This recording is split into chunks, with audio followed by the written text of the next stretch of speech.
The observation deck of the Galactic Fleet cruiser Vigilance hummed with tension as Commander Thrall's four eyes narrowed at the scorched figure standing in the detention field below. Saren Kara shouldn't have been standing at all. The medical scans confirmed what his sensors had recorded 3 cycles ago. She had taken a direct plasma blast to her torso, the kind that vaporized Kralathi warriors in their exo armor. Yet here she stood, arms crossed, glaring up at him with those unsettling human eyes. "Explain," Thrall demanded, his translator rendering his clicks into flat galactic standard. "How you survived a Mark 7 plasma cannon at point-blank range." Saren's jaw tightened.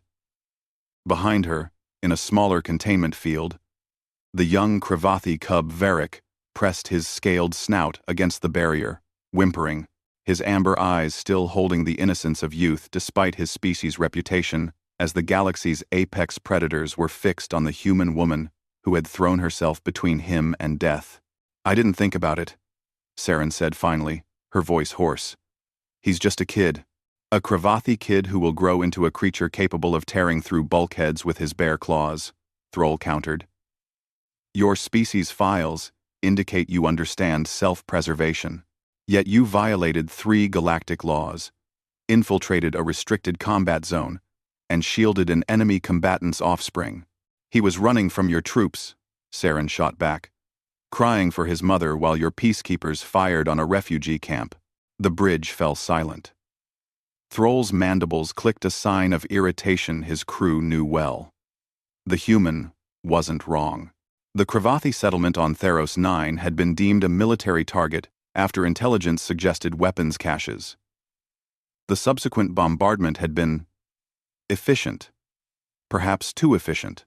That is not relevant to— "The hell it isn't!" Saren's shout echoed through the chamber. Despite the containment field suppressing her movement, her fury was palpable. "You want to know how I survived? Fine. Let me tell you what happened." She gestured to her torso, where beneath the scorched emergency medical wrap, pink scar tissue had already begun forming impossibly fast by galactic standards. "Your soldier saw Varric running through the rubble, saw me trying to reach him, didn't hesitate, didn't question, just aimed and fired." Thrall accessed the combat footage. The recording showed Saren impossibly covering 6 meters in less than a second, grabbing the cub and turning her back to the plasma bolt. The impact should have been lethal. Instead, the energy dissipated across her body in a pattern the fleet scientists couldn't explain.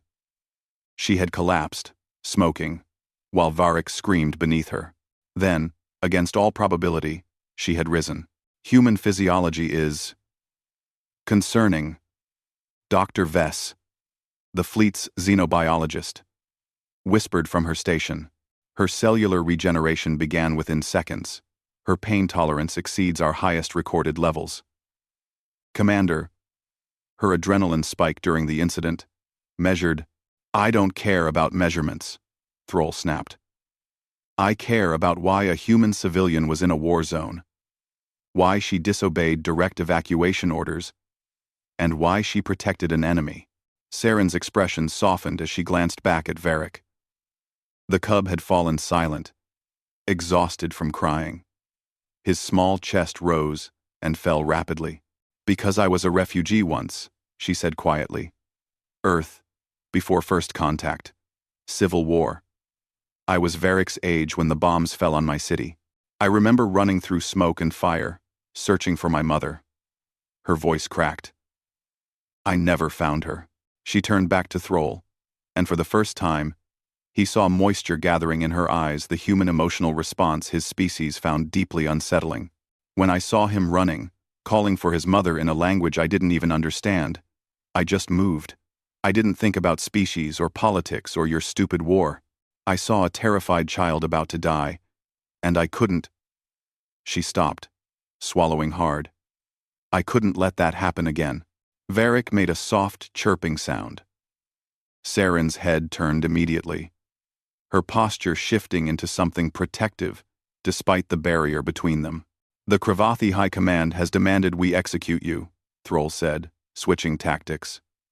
"They consider your interference an act of war. The Terran embassy, conversely, is threatening sanctions if we don't release you immediately. You've created a diplomatic incident, spanning 4 sectors. Then I guess everyone's mad at me, Saren muttered. Story of my life. This is not a joke, human. Your actions saved a child's life, she interrupted. Whatever else I did, whatever laws I broke, that happened. And I'd do it again. Thrall's translator struggled with the complex emotion in her voice, something between defiance and resignation. He accessed her file again. Saren Kara. Freelance cargo hauler. No military training. No enhancements. No criminal record until 3 days ago. An unremarkable human by all accounts. Except she had survived the unsurvivable for a creature she had no biological or political reason to protect. The Cravathi want you dead, Thrall repeated. Standard protocol in such cases is to comply with the aggrieved party's demands. However, he paused, his 4 eyes studying her carefully. There is precedent for sanctuary asylum in cases of exceptional humanitarian action. Saren blinked. What? You saved a non-combatant juvenile at great personal cost, during an action that violated your own species' non-interference protocols. The Galactic Council may view this as compelling evidence of individual moral judgment superseding political allegiance. Thrall's mandibles clicked this time, in what might have been approval. It would be unprecedented for a human. But then, your species specializes in the unprecedented.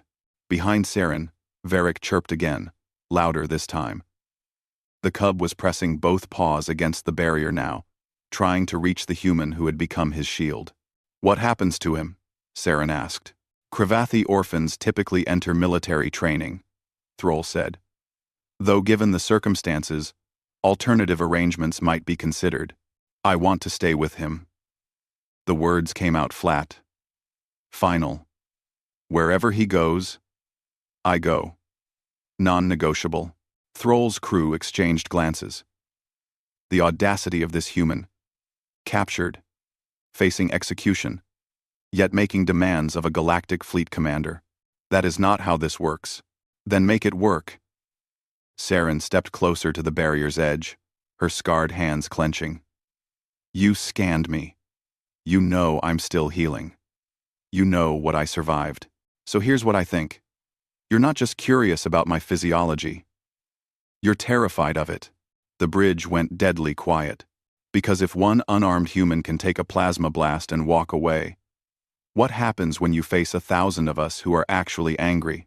What happens when my species decides your peacekeeping has gone too far? Thrall's vestigial wings flared a threat display he rarely used. But Saren didn't flinch. She's right to be afraid, Dr. Vess whispered. Commander, the humans are still largely unknown to us. This incident will reach their homeworld.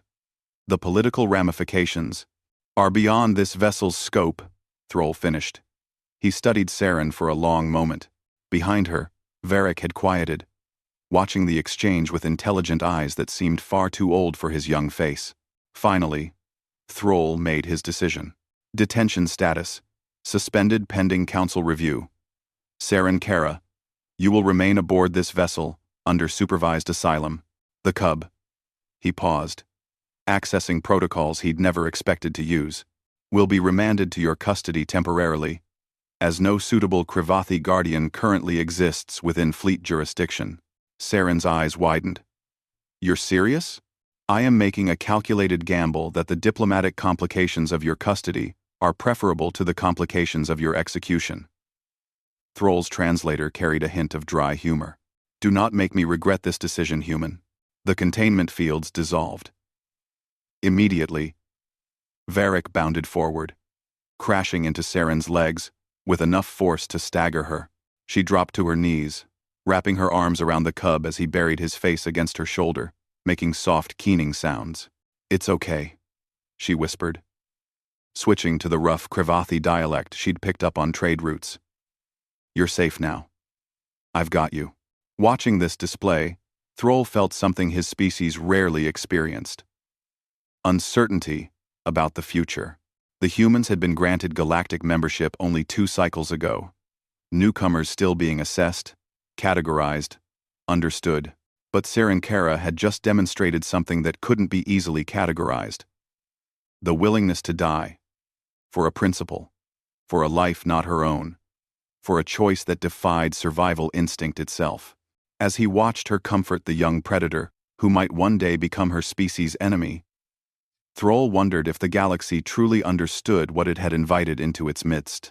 The humans, he suspected, were going to be very complicated.